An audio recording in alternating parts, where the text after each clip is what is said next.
Hi guys, welcome back to Kalpana blogs. ನಾನು ನಿಮ್ಮ ಪ್ರೀತಿಯ ಕಲ್ಪನಾ ಮಾತಾಡ್ತಾ ಇದ್ದೀನಿ. ಎಲ್ಲರೂ ಹೇಗಿದ್ದೀರಾ, ಚೆನ್ನಾಗಿದ್ದೀರಾ ಅಂತ ಅಂದ್ಕೊಂಡಿದ್ದೀನಿ. ನಾನು ಕೂಡ ಸೂಪರಾಗಿದ್ದೀನಿ.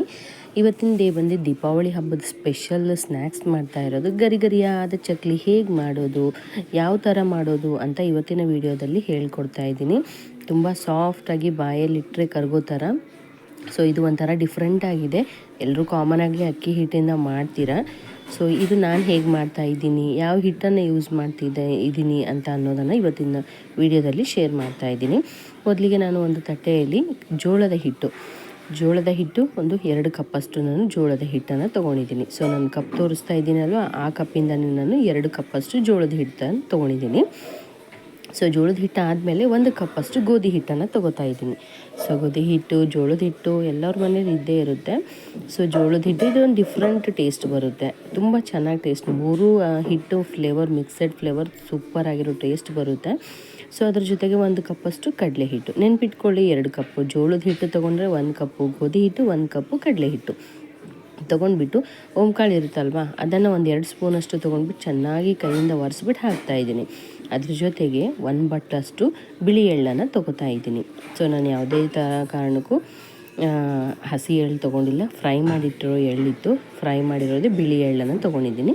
1 ಚಮಚ ಜೀರಿಗೆನ ಹಾಕಿದ್ದೀನಿ. ಹಾಗೆ 1 ಸ್ಪೂನಷ್ಟು ಅರಿಶಿನ ಮತ್ತು 2 ಸ್ಪೂನಷ್ಟು ಉಪ್ಪು. ನಿಮಗೆ ರುಚಿಗೆ ಎಷ್ಟು ಖಾರ ಬೇಕೋ ಅಷ್ಟು ಖಾರನ ಹಾಕ್ಕೊಳ್ಳಿ, ಯಾಕಂದರೆ ಅದು ನಿಮ್ಮ ಕ್ವಾಂಟಿಟಿ ನೋಡ್ಕೊಂಡು. ಇಲ್ಲಿ ನಮಗೆ ಖಾರ ಜಾಸ್ತಿ ಬೇಕು, 5 ಚಮಚಷ್ಟು ಖಾರನ ಹಾಕ್ಕೊಂಡಿದ್ದೀನಿ. ಸೊ ದೊಡ್ಡ ಸ್ಪೂನಿಂದ ಇದ್ದರೆ ಒಂದು 3 ಚಮಚ ಸಾಕು. ನಾನು ಚಿಕ್ಕ ಸ್ಪೂನಿಂದ ಹಾಕ್ತಾಯಿದ್ದೀನಲ್ವ, ಅದಕ್ಕೆ ಈ ಥರನೂ ಸ್ವಲ್ಪ ಕಡಲೆ ಇದ್ರದ್ದು ಹಿಟ್ಟಿತ್ತು, ಫುಟಾಣಿ ಹಿಟ್ಟು ಇತ್ತು, ಅದನ್ನು ಹಾಕ್ತಾಯಿದ್ದೀನಿ. ಸ್ವಲ್ಪ ಹಾಕ್ಕೊಳ್ಳಿ, ಜಾಸ್ತಿ ಹಾಕ್ಕೊಳ್ಳೋಕೆ ಹೋಗಬೇಡಿ. ಇದನ್ನೆಲ್ಲ ಕ್ಲೀನಾಗಿ ಮಿಕ್ಸ್ ಮಾಡ್ಕೊಳ್ಳಿ. ಎಲ್ಲ ಹಿಟ್ಟು, ಓಂಕಾಳು ಎಲ್ಲ ಖಾರ, ಉಪ್ಪು ಎಲ್ಲದರಲ್ಲಿ ಮಿಕ್ಸ್ ಆಗಬೇಕು. ಸೊ ಮಿಕ್ಸ್ ಆದಮೇಲೆ ಈ ಕಡೆ ಒಂದು ಸೈಡ್ ನಾನು ಬಿಸಿ ಎಣ್ಣೆನ ಮಾಡೋಕೆ ಇಟ್ಕೊಂಡಿದ್ದೀನಿ. ಇದರಲ್ಲಿ ಒಂದು 3 ಸ್ಪೂನ್ 4 ಸ್ಪೂನ್ ಆಗೋಷ್ಟು ಬಿಸಿ ಎಣ್ಣೆನ ಹಾಕ್ತಾಯಿದ್ದೀನಿ, ಬಿಸಿ ಮಾಡಿರೋ ಎಣ್ಣೆನ. ಸೊ ಬಿಸಿ ಮಾಡಿರೋ ಎಣ್ಣೆನ ಹಾಕಿದಾದ್ಮೇಲೆ ಸ್ವಲ್ಪ ಕೂಲಾಗಿ ಒಂದು ಸ್ಪೂನಿಂದ ಇದು ಮಾಡಿ, ಕೈ ಸುಡೋ ಚಾನ್ಸಸ್ ಇರುತ್ತೆ, ಕೈಯಿಂದ ಮಾಡೋಕ್ಕೆ ಹೋಗಬೇಡಿ, ಯಾಕಂದರೆ ಬಿಸಿ ಇರುತ್ತೆ. ಅದಕ್ಕೋಸ್ಕರ ಒಂದು ಸ್ವಲ್ಪ ಸ್ಪೂನಿಂದ ಕೈಯನ್ನು ಆಡಿಸಿ ಒಳಗಡೆ, ಅದ್ರ ಮೇಲೆ ಕೂಲ್ ಆಗಿಬಿಡುತ್ತೆ. ಸ್ವಲ್ಪ ಕೂಲ್ ಆದಮೇಲೆ ಚೆನ್ನಾಗಿ ಕೈಯಿಂದ ಒರೆಸಿ, ಚಪಾತಿ ಹಿಟ್ಟು ಹೆಂಗೆ ಮಿದ್ತೀವಿ ನೋಡಿ ನಾವು ಗಟ್ಟಿಯಾಗಿ, ತುಂಬ ಗಟ್ಟಿನೂ ಬೇಡ, ತುಂಬ ಲೂಸಾಗೂ ಬೇಡ. ಚಪಾತಿ ಹಿಟ್ಟು ಮೀಡಿಯಮ್ ಆಗಿ ಹೇಗೆ ಕಲಿಸ್ತೀವಲ್ವ ಅದೇ ಥರ ಕಲಿಸ್ಕೊಳ್ಳಿ. ಇದರಲ್ಲಿ ಬಿಸಿನೀರೇನು ಹಾಕೋ ಅವಶ್ಯಕತೆ ಇಲ್ಲ, ಬೇಕು ಅಂದರೆ ಹಾಕ್ಕೊಳ್ಳಿ, ಆಪ್ಷನಲ್ಲು. ಬೇಡ ಅನ್ನೋದಿದ್ದರೆ ತಣ್ಣೀರನ್ನೇ ಹಾಕ್ಬೋದು, ಯಾಕಂದರೆ ಇದರಲ್ಲಿ ಗೋಧಿ ಹಿಟ್ಟು ಹಾಕಿದ್ದೀವಲ್ವ, ಅಂಟು ಬರುತ್ತೆ. ಅದಕ್ಕೋಸ್ಕರ ಚೆನ್ನಾಗಿ ಮಿದ್ದಿಟ್ಕೊಳ್ಳಿ. ಚಪಾತಿ ಹಿಟ್ಟನ್ನು ಹೆಂಗೆ ಮಿದ್ದಿತ್ತೀರ ನೋಡಿ ನಾನು ತೋರಿಸ್ತಾ ಇದ್ದೀನಿ, ಆ ಥರ ಚೆನ್ನಾಗಿ ಮಿದ್ದಿಟ್ಕೊಂಡು ಒಂದು 10 ಮಿನಿಟ್ಸ್ ಪಕ್ಕದಲ್ಲಿ ಇಟ್ಬಿಡಿ. ಇಟ್ಟಿದ್ದಾದಮೇಲೆ ನಾನು ಈ ಕಡೆ ಬಿಸಿ ಮಾಡೋಕ್ಕೆ ಇಟ್ಕೊಂಡಿದ್ದೀನಿ ಎಣ್ಣೆನ. ಸೊ ಎಣ್ಣೆ ಚೆನ್ನಾಗಿ ಕಾಯ್ತಾ ಇದೆ, ಚೆನ್ನಾಗಿ ಕಾಯಬೇಕು. ಲೋ ಫ್ಲೇಮಲ್ಲಿ ಇಟ್ಬಿಟ್ಟು ಚೆನ್ನಾಗಿ ಎಣ್ಣೆನ ಕಾಯಿಸಿ, ಈ ಥರ ಚಕ್ಲಿ ಮಾಡೋದು ಪಾತ್ರೆ ಇರುತ್ತಲ್ವ, ಅದಕ್ಕೆ ಎಣ್ಣೆ ಎಲ್ಲ ಒರೆಸ್ಬಿಟ್ಟು ನಾನು ಅದರಲ್ಲಿ ಈ ಥರ ಎಣ್ಣೆ ಕಾದಾದಮೇಲೆ ಈ ಥರ ಉಂಡೆನ ಮಾಡಿಬಿಟ್ಟು ನಾನು ಹಾಕ್ತಾಯಿದ್ದೀನಿ ಚಕ್ಲಿ ಪಾತ್ರೆಗೆ. ಸೊ ಒಂದು ತಟ್ಟೆಯಲ್ಲಿ ಫಸ್ಟು ಚಕ್ಲಿನ ನಾನು ಮಾಡಿ ಇಟ್ಕೋತಾ ಇದ್ದೀನಿ. ಈ ಕಡೆ ಮಾಡಿ ಇಟ್ಕೊಳ್ಳೋಷ್ಟರಲ್ಲಿ ಎಣ್ಣೆ ಬಿಸಿ ಆಗಿಬಿಡುತ್ತೆ. ನಮಗೆ ಯಾವ ಥರ ಸೈಜ್ ಬೇಕು, ದೊಡ್ಡದು ಬೇಕಾ ಚಿಕ್ಕದು ಬೇಕಾ, ಯಾವ ಥರ ನೋಡ್ಕೊಂಡ್ಬಿಟ್ಟು ನಾನು ಸ್ವಲ್ಪ ಮೀಡಿಯಮ್ ಸೈಜಲ್ಲೇ ಮಾಡ್ತಾ ಇರೋದು. ಸೊ ತುಂಬ ದೊಡ್ಡದು ಮಾಡ್ಬೋದು, ಬಟ್ ನಾನು ಚಿಕ್ಕದಾಗಿ ಮೀಡಿಯಮ್ ಸೈಜಲ್ಲಿ ಮಾಡ್ತಾ ಇರೋದು.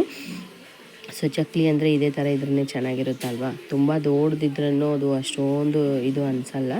ಅದಕ್ಕೋಸ್ಕರ ಅಂದ್ಬಿಟ್ಟು ನಾನು ಈ ಥರ ಕ್ಲೀನಾಗಿ ರೌಂಡಾಗಿ ತಟ್ಟೆಯಲ್ಲಿ ಹಾಕಿ ಇಟ್ಕೋತಾ ಇದ್ದೀನಿ.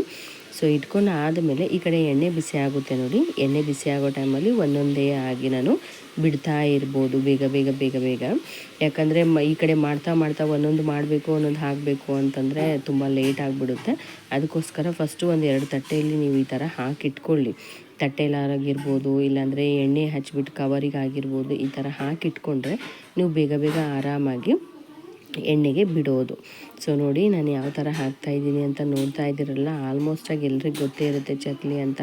ಇಷ್ಟು ಸೂಪರಾಗಿ ಬರುತ್ತೆ ಚಕ್ಲಿ ಅಂತ ಹೇಳ್ತಾ ಇದ್ದೀನಿ. ನಿಜವಾಗ್ಲೂ ನೀವು ಒಂದು ಸಾರಿ ಟ್ರೈ ನೋಡಿ, ಈ ಥರ ಹಿಟ್ಟನ್ನು ಮಿಕ್ಸ್ ಮಾಡ್ಕೊಂಡ್ಬಿಟ್ಟು.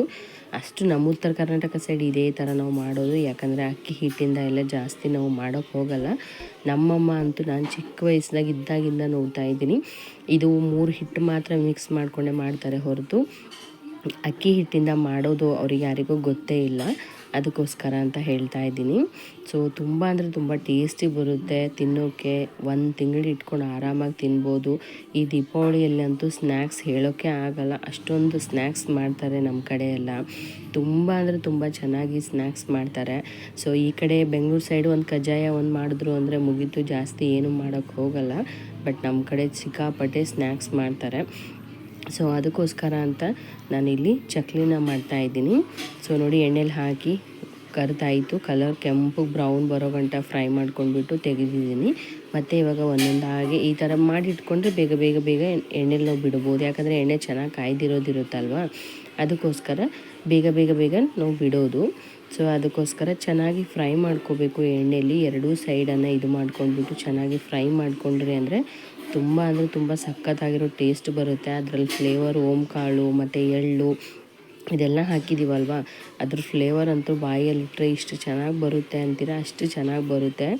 ಸೊ ಈ ಥರ ಒಂದೊಂದಾಗಿ ಎಲ್ಲ ಹಾಕಿ ನಾನು ತೆಗೆದು ಎಣ್ಣೆಲೆಲ್ಲ ಕರೆದು ಇಟ್ಕೋತಾ ಇದ್ದೀನಿ ಸೈಡಿಗೆ. ನೋಡ್ತಾ ಇದ್ದೀರಲ್ಲ ನಾನು ಹೇಗೆ ಕರಿತಾ ಇದ್ದೀನಿ. ಸ್ವಲ್ಪ ಎಣ್ಣೆಯಲ್ಲಿ ಒಳಗಡೆ ಹಾಕೋ ಟೈಮಲ್ಲಿ ಸ್ವಲ್ಪ ನೋಡ್ಕೊಂಡು ಹಾಕಿ, ಯಾಕಂದರೆ ಎಣ್ಣೆ ಎಲ್ಲ ಮೇಲೆ ಹಾರೋ ಚಾನ್ಸಸ್ ಇರುತ್ತೆ. ಸೊ ನೀವು ಎಣ್ಣೆ ಕೈಗೆ ಹತ್ತುತ್ತೆ ಅಂತ ನೀವು ದೂರಿಂದ ಹಾಕೋಕೆ ಹೋದರೆ ಅದು ಚೆಲ್ಲುತ್ತೆ ಎಲ್ಲ ಸೈಡು. ನೋಡ್ಕೊಂಡ್ಬಿಟ್ಟು ಮೆಲ್ಲಗೆ ಹಾಕೊಳ್ಳೋಕ್ಕೆ ಟ್ರೈ ಮಾಡಿ.